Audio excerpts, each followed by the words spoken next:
આ તરફ દાહોદમાં પૂર્વ પાલિકા પ્રમુખ સાથે લૂંટ, વિદ્યાબેન મોઢિયાના દાગીના પડાવી ફરાર થઈ ગયા। મંદિરમાં દાન આપવાનું કહી દાગીના લઈ ફરાર। શીતળા માતાના મંદિર સામે બની ઘટના। ઘરમાં પ્રવેશ કરી બે લોકો લૂંટ કરી ફરાર।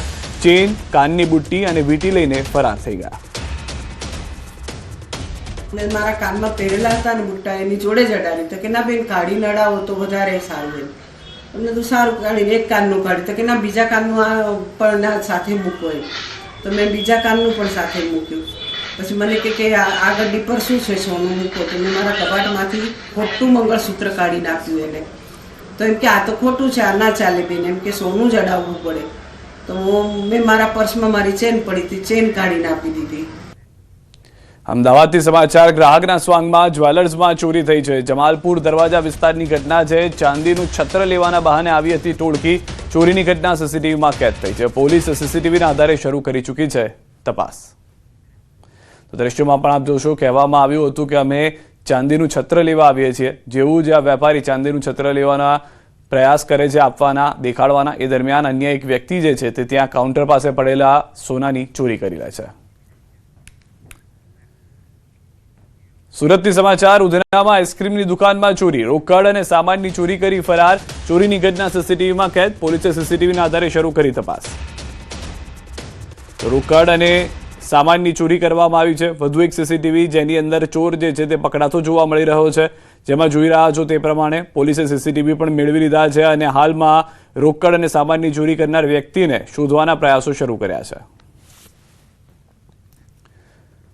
વડોદરાના વિદ્યાલયમાં થયેલી ચોરીનો ભેદ ઉકેલાઈ ગયો છે। ચોરીમાં સંડોવાયેલા 3 આરોપીઓ ઝડપાયા છે। 16 ડિસેમ્બરના રોજ રાત્રે થઈ હતી ચોરી।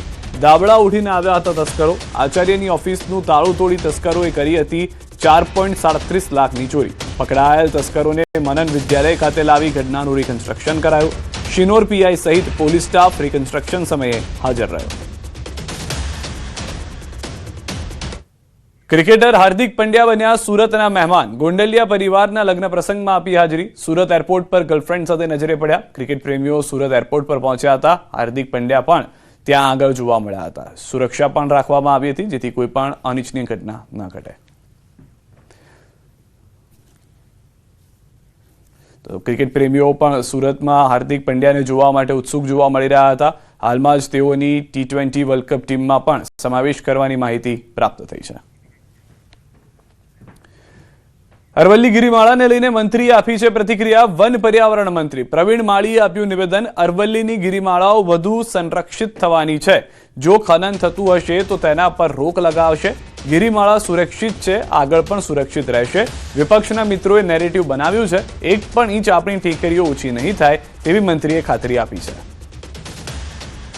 વિપક્ષના મિત્રોએ જે નેરેટિવ બનાવ્યું છે કે અરવલ્લીની ગિરિમાળાઓ રહેશે નહીં, એ તમામ લોકોને મારે કહેવું છે કે આપણી ગિરિમાળાઓ પહેલા પણ સુરક્ષિત હતી। આપણી કુદરતી સંપદા છે, એને જાળવવાની જવાબદારી આપણી છે। રાજ્ય સરકારની પ્રાથમિકતા છે વધુ સંરક્ષિત કરવાની છે। 1 પણ ઇંચ કોઈ ખનન માટે નથી આપવાની અને 1 પણ ઇંચ આપણી ટેકરીઓ ઓછી થવાની નથી। જૂનાગઢમાં પોરબંદર લોકસભાના સાંસદ ખેલ મહોત્સવનો ભવ્ય ફિનાલે યોજાયો। આ પ્રસંગે કેન્દ્રીય મંત્રી મનસુખ માંડવિયા અને વન મંત્રી અર્જુન મોઢવાડિયા ખાસ ઉપસ્થિત રહ્યા। ખેલ મહોત્સવમાં 12 વર્ષથી લઈને 82 વર્ષ સુધીના 30,000થી વધુ ખેલાડીઓએ ઉત્સાહભેર ભાગ લીધો। યુવા શક્તિથી લઈને વરિષ્ઠ નાગરિકો સુધી સૌએ રમતગમતના માધ્યમથી એકતા અને સ્વસ્થતાનો સંદેશ આપ્યો।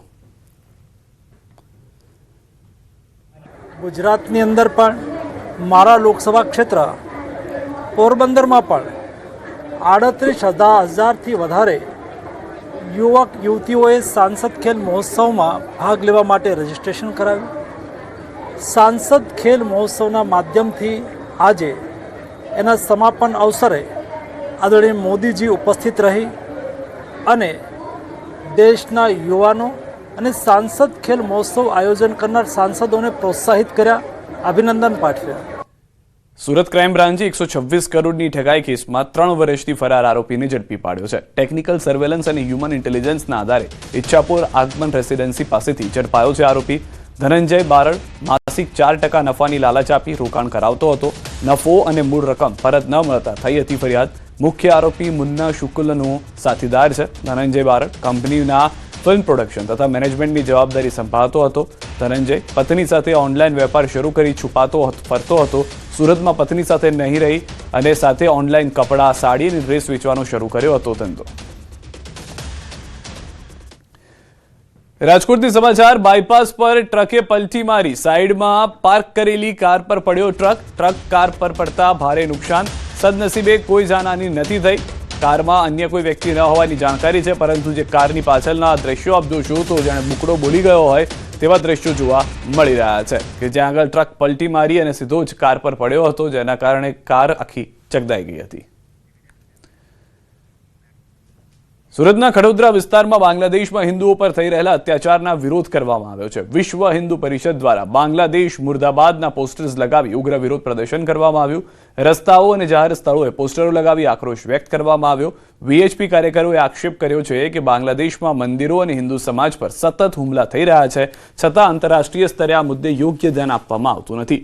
હાલમાં આ વિસ્તારમાં શાંતિપૂર્ણ માહોલ છે અને પોલીસ દ્વારા પરિસ્થિતિ પર નજર રાખવામાં આવી રહી છે. ये रास्ते पे जिसने भी लगाया वो लोग को थैंक यू, दिल से थैंक यू. और हमारे हिंदुओं के ऊपर बहुत अत्याचार हो रहा है. बांग्लादेश में जो भी हुआ उसके खिलाफ हम आवाज उठाएंगे. टीकूचंद दास जी की जो हत्या निर्मम हत्या हुई है बांग्लादेश में, उसके विरोध में हमने यहाँ पे पोस्टर लगाया हुआ है. વડોદરાના ગંભીરા બ્રિજ દુર્ઘટના બાદ રાજ્યભરમાં નબળા અને જર્જરિત બ્રિજ પર ભારે વાહનો માટે પ્રતિબંધ મૂકી દેવામાં આવ્યો છે, પરંતુ પોરબંદર જિલ્લાની દેવભૂમિ દ્વારકા અને જામનગર સાથે જોડતા મહત્વના રાણાવાવ, ભાણવડ, ખંભાળિયા હાઈવે પર છેલ્લા 6 મહિનાથી 3 બ્રિજ ભારે વાહનો માટે બંધ રહેતા લોકો મુશ્કેલીમાં મુકાયા છે. બિલેશ્વર, ભૂખરાનેસ અને વમોડ પરના બ્રિજને જર્જરિત ગણીને ભારે વાહનો પર પ્રતિબંધ મુકાયો છે, પરંતુ હજુ સુધી ન તો ડાયવર્ઝન બનાવાયું છે અને ન તો રિપેર કરવામાં આવ્યો છે. પોરબંદર જામનગર સુધી જાય છે. આ 6 મહિના